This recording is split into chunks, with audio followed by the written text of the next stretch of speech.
I'd like to reintroduce Melissa to the stage to talk about the Australian-Indonesia dialogue. Melissa, thank you.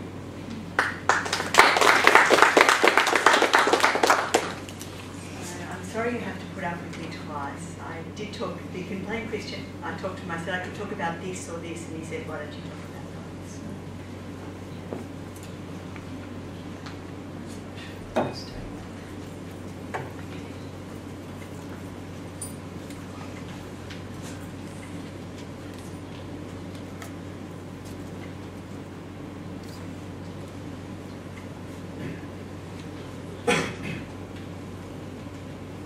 I'm going to keep this fairly short because I'm conscious we want to get to some questions and to some discussions.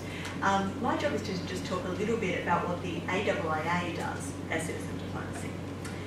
And I'm going to introduce a new term, which is second track diplomacy. Sorry, I hate introducing a new term, but it's a good one. People who write about this talk a lot about first track being government to government, third track being citizen to citizen.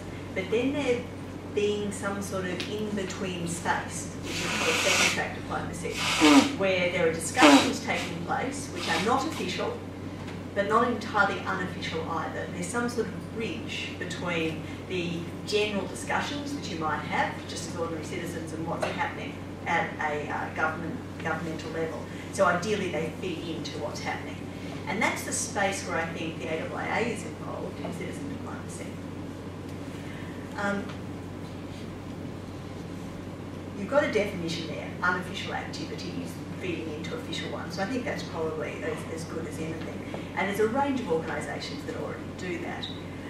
The sort of arguments people make for it is that this lets you do things that you can't do at an official level. If you're talking at a diplomat to diplomat level, there are things you just can't do. If you're talking at a sort of almost official level, ordinary citizens but who are linked somehow with what's happening at an official level, then you can do things like talk about very sensitive topics. You can have conversations where perhaps official dialogue isn't possible, say on something like Taiwan, where you just can't have official discussions. You have a lot more freedom to talk about different topics, and you have that possibility of building a community, a shared identity, but doing it at an unofficial level first in hope that that will move through. And I think, reflecting on some of the things that we're hearing about with the Pacific, I think actually the second track dialogue is potentially a very, very useful space to be having a lot of those discussions. I'm going to talk a little bit about what different institutes of international affairs do on this, and I've just got a few of them up there. The different institutes, of which the AIIA is a proud family, were very much set up for this whole idea of international understanding, building understanding through dialogue. So the first wave came at the end of the First World War, things like Chatham House, the Council on Foreign Relations, and then the AIIA in the 1920s, and very much focused on building international understanding as a way to avoid conflict in the future. So that's very much part of our DNA. At this point, the AIIA is aware of and has some contact with 120 other institutes of international affairs around the world. And they are quite distinct. They all have their own activities, but broadly they do some of these sort of things. Many of which the AIIA does, some of which we don't, but you can see there's a family of institutes that do these sort of things. They do have some different models. I'm not going to go through that in too much detail, but you know, they could be more focused on niches. They could have more of a sort of partisan view towards one political bent, unlike the AIIA, which is resolutely neutral.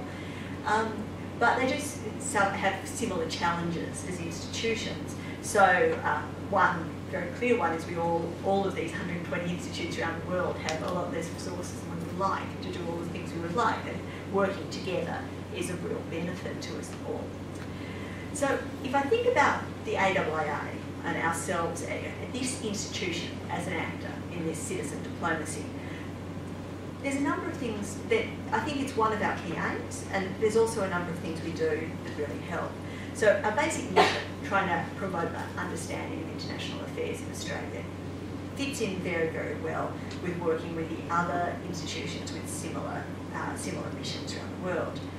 The sort of activities we do, obviously there's the events, publications, youth engagement, collaboration, these all fit nicely with what you can do with other institutes.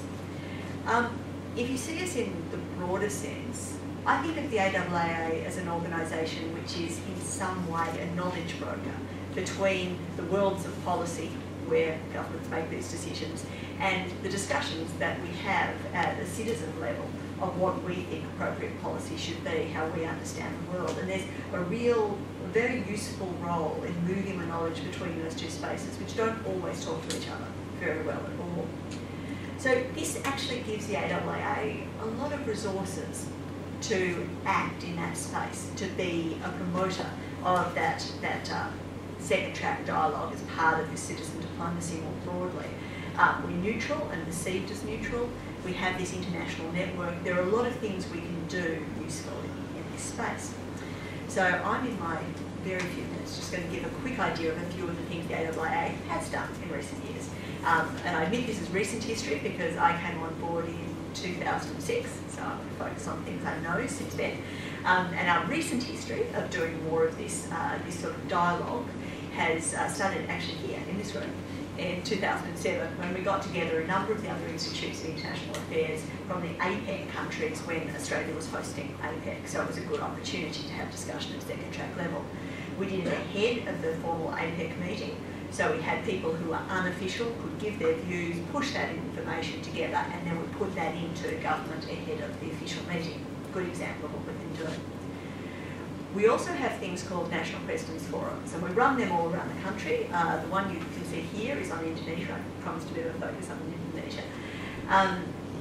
What we do there is we get a literal round table. In this case, that's the disused upper house of Queensland Parliament, being used for, I think, a good cause.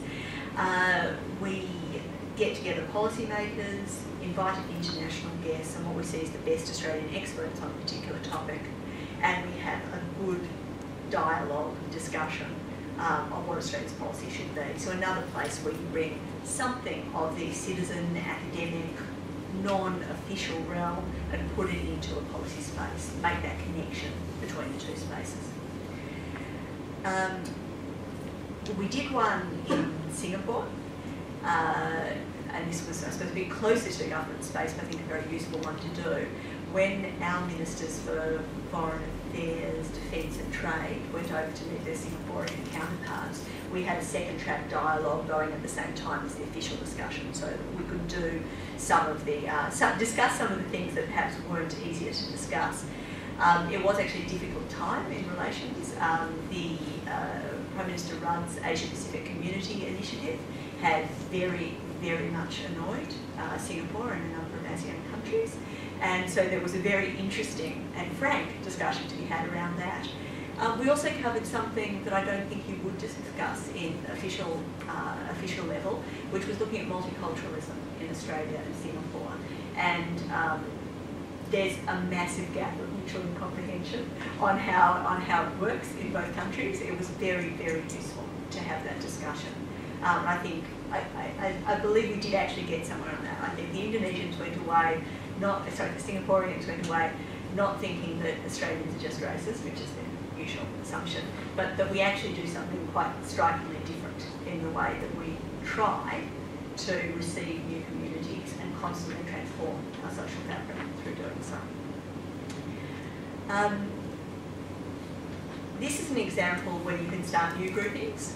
At the official level, I don't think Australia, Brazil, Indonesia, South Korea and South Africa meet. I don't think we ever do that. We're not a natural grouping in that sense. We're a very interesting grouping, particularly around G20. So we got together the Institutes of International Affairs from Brazil, South Africa, Korea, Australia, Indonesia, and talked about what G20 meant for emerging and middle powers like us. How could we think more about it? How could we coordinate? And again, that helps pave the way for more official discussions of an issue like that. And the one I promised to talk about most is the Indonesia one, which we've just done. So we just last month organised the inaugural Australia-Indonesia dialogue.